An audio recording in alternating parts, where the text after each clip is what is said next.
Visakha scams 1 2 3 4 5 అని చెప్పి రాసుకోవడం దేనికి పనికిరాదు.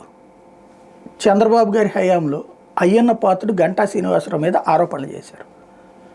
అప్పుడు ఒక స్పెషల్ ఇన్వెస్టిగేషన్ టీం వేశారు.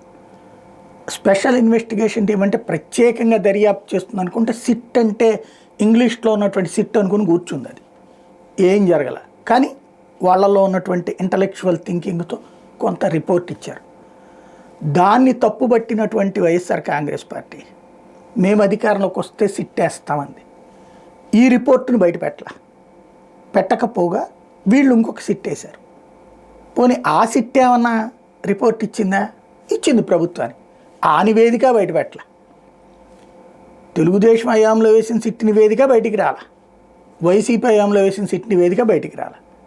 ఎవడి మీద ఏ చర్య లేదు, ఏదో కొన్ని భూములు స్వాధీనం చేసుకున్నామన్నారు. మళ్ళీ ఆ భూమిలో కుంభకోణం ఉందని ఇప్పుడు వార్తలు రాస్తుంటారు. ఇదంతా ఒక ఎత్తు.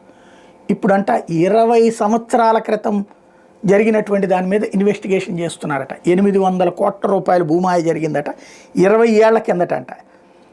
ఇప్పుడు దాని మీద విచారణ చేస్తున్నారట. ఎప్పటి 20 ఏళ్ళు, నిన్నగాక మొన్న జరిగినటువంటి దానికి లెక్క ఏంటో తెలియదు. మళ్ళీ 20 ఏళ్ల క్రితం ఏంటో అర్థం కాదు. ఎప్పటిది 2004-7 మధ్యలో జరిగినటువంటిదట. అప్పట్లో జరిగినటువంటి దాని మీద ఇప్పుడు ఇన్వెస్టిగేషన్ చేస్తున్నారట.